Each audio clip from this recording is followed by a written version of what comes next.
And good afternoon, everyone. This is Hand from Above and his new caster buddy, Nerski. How's it going, guys? Bringing you a VP Gamers Clan War versus Tactical Gaming. We have game one here, which is going to be Jay Jing, which is the Tactical Gaming guy. And we have Race. I'm not going to annihilate his name, even though I think it's a Race Annihilator, but we're just going to call him Race during the whole cast. He is VP Gamers. So, Nerski, what do we got here? Well, this is going to be on the map Shattered Temple. This is a newer map. We do have close position spawning. I'm going to bring up the nameplates and the production key for everybody right now. In these positions, typically you would expect some kind of an early push from Protoss, something either like a 3-gate pressure into an expand. Could see some kind of a 5-gate or a 6-gate play. Race is definitely going to want to play a lot safer on a map such as this, because if he does anything too economically oriented, it could definitely spell a lot of trouble for him. So you think maybe some roaches, early roach pressure, something like that? I would definitely prefer some kind of early roaches on this map. I'm definitely going to have to be ready for a 4-gate or something of that nature. The rush distance is so short that you gotta just be really careful. People used to complain about Steps of War. The rush distance on this map in close positions is actually quite a bit shorter, so you gotta be really careful for that. Well, yeah, and I think Race figured it out. He had sent his OV over to the far side to see if it was on, I'd say, next positions, but it's not. So he now knows, because of the quick scout, where Ji Jang is going to be, or Jay Jang. And he already has his spawning pool going down. So, yeah, 14 spawning, 14 gassed. So yeah. I think he's going with what you said and probably do some early pressure. Yeah, Race probably isn't going to be able to apply a lot of early pressure, but he definitely wants to get speed outs a lot sooner.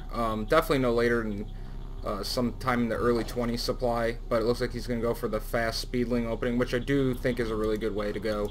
Protoss already has a probe over at his natural, so he's going to be able to block off any attempts of natural to get to the expand to his natural before he's got lings up. Yeah, he's got the dancing probe. Who doesn't love a good dancing probe? Anyways, so we got this coming out. Here comes the 6 lings, pretty standard. Cybercore went down, but it's kind of a different wall-off, I guess. It's going to be a long wall-off for the Protoss. Yeah, this is actually becoming a lot more popular lately. You set up kind of a tunnel, so to speak, for your wall-off. It prevents extra lings from attacking, so you can only actually attack with 2 lings. If you set up the wall wrong, you can actually end up having 4 of the lings attack the Zealot, and then you actually have a problem because the lings can actually break the Zealot and force you to either warp in another Zealot, or you can actually sometimes have run-bys. So having like the tunnel-style wall-off is actually becoming a lot more popular.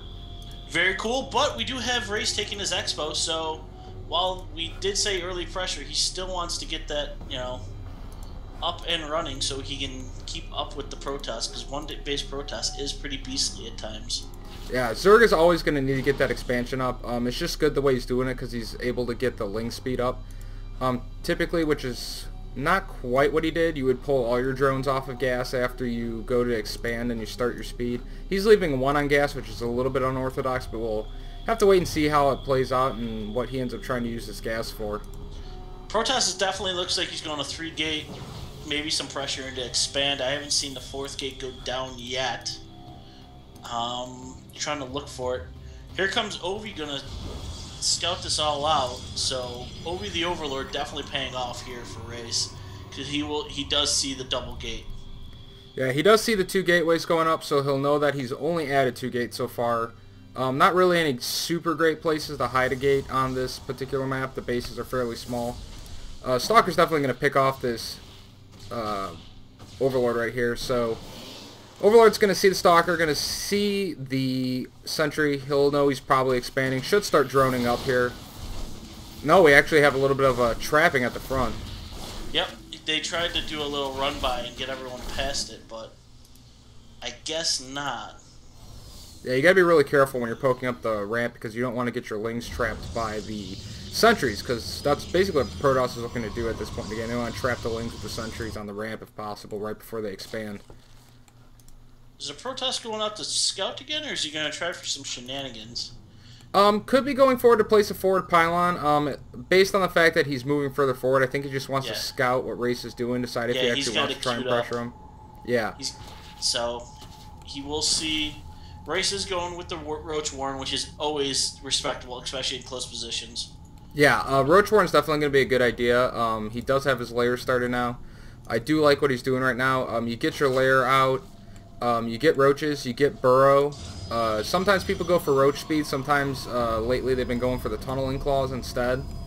But definitely a good idea, because I would definitely more likely than not for Protoss expect some kind of a 5 or 6 gate pressure before they would try and go to Robo in these positions. Now let's just go over the format while everything's going on.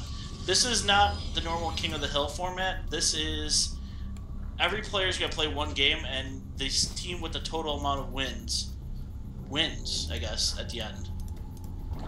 Yeah, So. interestingly enough, he actually canceled his Roach Warren while you were explaining that to everybody, and is instead going to be getting the +1 melee attack for Lings. So is he trying to do like a +1 Ling? I'm not exactly sure. We'll have to see what he does when the layer goes up, but he could be trying to go for a Ling Infestor play, which I think might actually be a mistake in these positions. It's kind of like same concept as trying to hold a 5 or 6 gate with Hydras. It's really hard to get enough Hydras out in time to actually hold the pressure. So, and it looks like he's busting down the side rocks here, so he wants to take his third Expo, which could be really risky, being right next to said Protoss army. yeah, and JJ's adding another 3 gateways right now, so he is actually going up to 6 gateways. So I'm completely expecting some kind of 6 gateway pressure. Probably going to try and sync it up actually with the +1 weapon attacks. So we'll be seeing a +1 weapon attack plus 6 gateway push, probably coming sometime in the not too distant future. I'd assume just shortly after the ground weapons level 1 finishes up. I'm going to just punt in here. I don't like the placement of these 2 pylons. And the down low, because he's powering gateways up top off a pylon down low. Yeah, it's not necessarily bad, because he does have a pretty sturdy wall off at his front. He's got his sentries up there. He's got the Zealots and the Stalkers. Which So it'd be pretty hard for Zerg to push into that right now. He doesn't have great vision of what the Zerg's up to right now, but I think he's going to be pleasantly surprised when he sees that Race just has a handful of Lings really guarding his front, and only 2 spine crawlers. And you are right, we have the infestation pit down, so definitely he's going for the Infestor Ling build, which, with the Protoss pushing off now, this is not...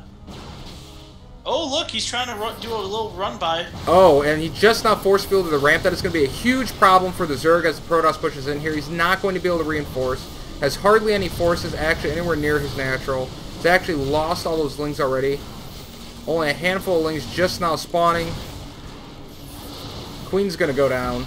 Oh, Queen's definitely done. Yeah, this is a big Protoss army with a lot of sentry. These sentries have enough energy to force field that ramp for a while. The only downside is the Protoss doesn't have any vision, so the drones are all burrowed here, and so are Lings. And yeah, that's going to definitely help Race to potentially stay in the game, but right now in the position that he's in, he's actually going to have a really tough time getting anything done from here. One base Zerg just doesn't have the production ability to keep up with this amount of production that Protoss is going to be pumping out.